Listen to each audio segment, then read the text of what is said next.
நேர்களே இப்போ நம்ம அண்டாக்கி ரோல் எப்படி செய்யலாம் சொல்லி பார்க்கலாம். முட்டை 4 நம்பர், வெங்காயம் 100 கிராம், தக்காளி 50 கிராம், குடமிளகாய் பச்சை 100 கிராம், கொத்தமல்லி தேவையான அளவு, மஞ்சள் குடமிளகாய் 50 கிராம், மிளகாய் தூள் 2 டீஸ்பூன், ஜீரா பவுடர் 1 டீஸ்பூன், கறி பவுடர் 2 டீஸ்பூன், சாட் மசாலா அரை டீஸ்பூன், பன்னீர் 50 கிராம், மின் சட்னி 2 டீஸ்பூன், எண்ணெய் தேவையான அளவு, ரொமாலி ரொட்டி 1 நம்பர், உப்பு அரை டீஸ்பூன். நம்ம இப்போ எப்படி செய்யலாம் சொல்லி அவங்க பார்க்கலாம். இப்போ முதல்ல பேன் நல்லா சூடு பண்ணிக்கோங்க. சூடானோடனே ஆயில் ஊற்றிக்கோங்க.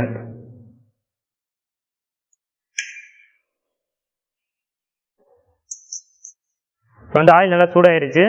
முதல்ல நம்ம என்ன போட வரோம்னா இதில் வெங்காயம் போட போகிறோம். வெங்காயம் நிறைய ஆட் பண்ணிக்கோங்க. இந்த வெங்காயம் தான் நல்லா டேஸ்ட் கொடுக்கும்.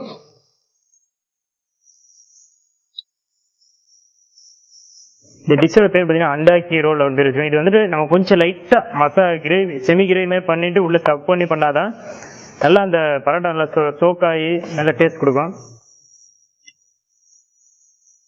இப்போ ஆனியன் எல்லாம் வதங்கிட்டு இருக்கு.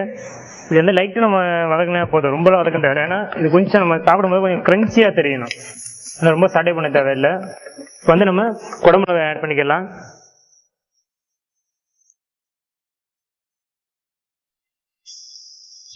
இப்போ கிரீன் குடமிளகாய் ஆட் பண்ணிட்டோம். அப்புறம் எல்லோ ஆட் பண்ணிக்கோங்க.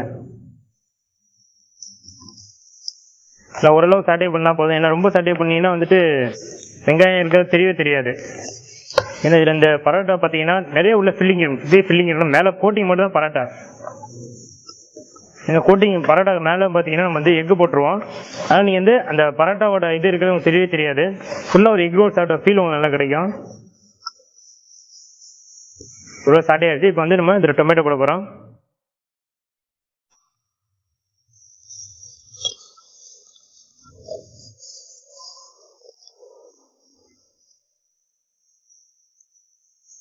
இது ஆக்சுவலி பார்த்தீங்கன்னா நம்ம இதில் பார்த்தீங்கன்னா செட்டிநாடு பேஸ்ட்டை பார்த்தீங்கன்னா இது பன் பரோட்டா சொல்லுவாங்க, சிலோன் பரோட்டா சொல்லுவாங்க. இது நார்த் இந்தியன்ஸ் அவங்க ஸ்டைலில் கொஞ்சம் அவங்க ஏற்ற டேஸ்ட்டில் பண்ணியிருக்காங்க. ரொம்ப நல்லா சாட்டே ஆயிடுச்சு. இது மசாலா போட்டுக்கலாம். உப்பு போட்டு தேவையான உப்பு போட்டுக்கோங்க.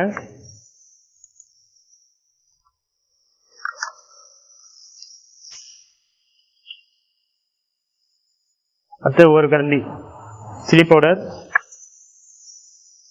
கறி பவுடர் 1 டீஸ்பூன் போட்டுக்கோங்க, ஜீரா பவுடர் 1 டீஸ்பூன் போட்டுக்கோங்க,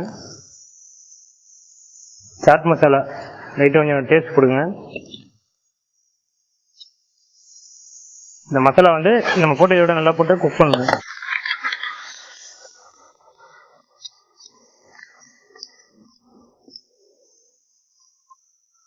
இந்த மசாலா நல்லா வதங்கணும். அந்த பச்சையோட நல்லா போட்டோம், அப்படி டேஸ்ட் நல்லா இருக்கும். இப்போ ஓரளவுக்கு மசாலா வதங்கிடுச்சு. இப்போ நம்ம இதில் பன்னீர் போட போகிறோம்.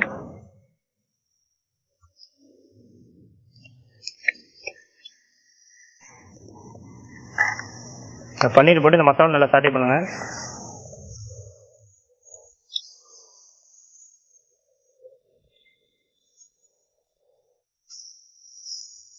இப்போ இந்த மசாலா நல்லா ரெடி ஆயிடுச்சு. இதெல்லாம் இந்த பச்சை வாடகை போய் நல்லா நம்மளுக்கு இந்த நார்த் இந்தியன்ஸோட டேஸ்ட் கிடைச்சிருச்சு. ஏன்னா சாட் மசாலா அது பார்த்தீங்கன்னா நார்த் இந்தியன் டேஸ்ட் நல்லா கொடுக்கும். அதனால் நம்ம சால்ட் போட்டுருக்கீங்க. என்ன சாட் மசாலா கொஞ்சம் உப்புத்தன்மை இருக்கும், அதனால சால்ட் கொஞ்சம் கம்மியாக போட்டுக்கோங்க. இப்போ மசாலா ஓரளவு நல்லா ரெடி ஆயிடுச்சு. நம்ம இதில் கொத்தமல்லி போட போகிறோம்.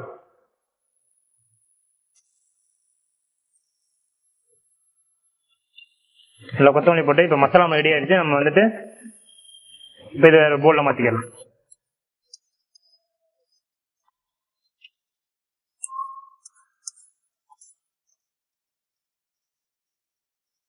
இப்போ இந்த மசாலா ரெடி ஆயிடுச்சு. இது நம்ம உள்ள பரோட்டாக்குள்ள ஸ்டஃபிங் பண்ண போறோம். எப்படி ஸ்டஃபிங் பண்ணலாம் சொல்லி வாங்க பார்க்கலாம். இப்போ இந்த ரொமாலி பரோட்டா இது என்னன்னா நம்ம மைதா மாவு, உப்பு, பால், தண்ணி இதை போட்டு நல்லா மாவு மிக்ஸ் பண்ணி வச்சுக்கிறோம். பரோட்டா மாவு மிக்ஸ் பண்ணிட்டு நல்லா தின்னா ரோல் பண்ணிக்கோங்க. தின்னா ரோல் பண்ணி முடிச்சுட்டு சென்டரில் நல்லா மசாலா நிறைய மசாலா வைங்க. எனக்கு குக்காம மசாலா எல்லாம் வெளில இதுவாயிரும். ஏன்னா இது மசாலாவோட சாப்பிட்டீங்கன்னா இது பார்த்தீங்கன்னா நம்ம இதை சேர்ந்த பீஸா மாதிரி. இது நிறைய மசாலா வச்சு இதில் ஃபோல்ட் பண்ணிக்கோங்க.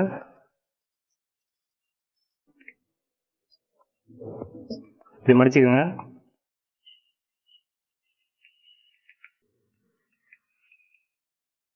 இப்போ அந்த பரோட்டாக்குள்ளே நான் மசாலா வச்சு நல்லா ஃபோல்ட் பண்ணி வச்சுருக்கேன். ஒரு இது பார்த்தீங்கன்னா சிலோன் பரோட்டா ஸ்டைலில் நான் மடித்து வச்சுருக்கிறேன். இதை வந்து நம்ம இனிமேல் எப்படி நம்ம எக் ரோலாக மாற்ற போகிறோம். இதுக்கு நீங்கள் உள்ளே வந்து நீ எக்கு போடணும் அப்படின்னா கூட மசாலாவோட கூட போடலாம்.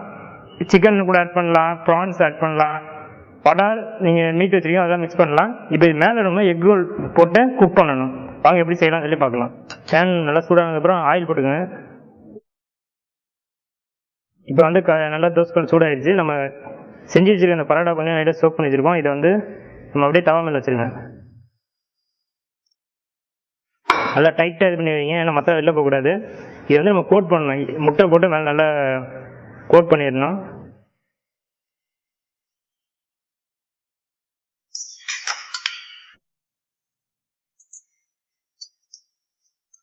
கொஞ்சம் ஆயில் நல்லா போட்டிங்கன்னா கொஞ்சம் கிறிஸ்பியாக வரும் இந்த பரோட்டா வந்துட்டு.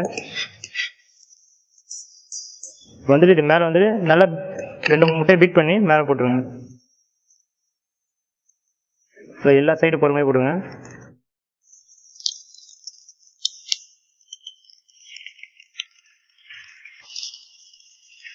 எக்கு இப்படி வெளில போன பிரச்சனை கிடையாது. நம்ம திருப்பும் போது அதெல்லாம் அப்படி சேர்த்துக்கலாம்.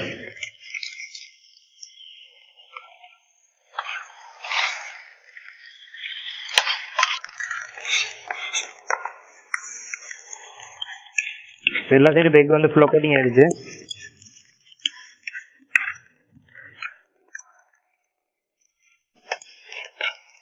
இந்த எக்கு போட இதை நல்லா குக் பண்ணுங்க வந்துட்டு.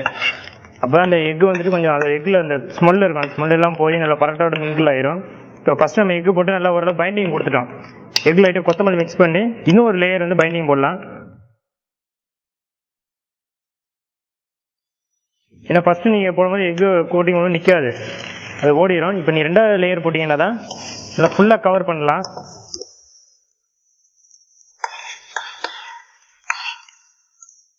நான் சொன்ன மாதிரி இதை வந்துட்டு மட்டன் சிக்கன் அதுமாதிரி வீட்டு கூட பண்ணி உள்ள ஸ்டஃபிங் வச்சுட்டு எக்கு போட்டு நம்ம இது பண்ணலாம். பார்த்தீங்கன்னா நல்ல எக்கு வந்து அது கலர் கொடுத்துருச்சு.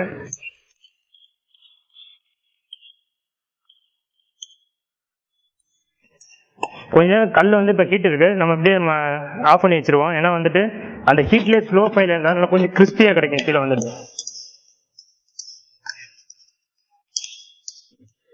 இது வந்து பார்த்தீங்கன்னா அக்காம்பனிமெண்ட்டாக என்ன சாப்பிடலாம் பார்த்தீங்கன்னா கிரேவிஸ் வச்சு சாப்பிட்லாம். லைக் எக் கறி, மட்டன் கறி நம்ம கிரேவிஸ் வச்சு சாப்பிட்லாம். இல்லைன்னா மின்ட் சட்னி, டொமேட்டோ சட்னி அது கூட சாப்பிட்லாம். நல்லா பக்கம் ரெடியாக இருக்குது. நம்ம இந்த கல் இப்போ நல்லா கிறிஸ்பி ஆனாலும் இதில் வச்சு நம்ம கட் பண்ணிடலாம்.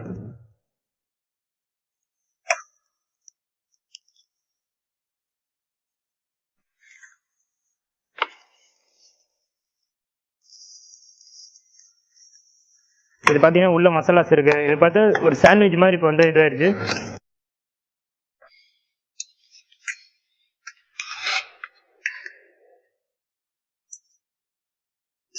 இது மாதிரி லைட்டாக கொஞ்சம் சாட் மசாலா போட்டுக்கோங்க,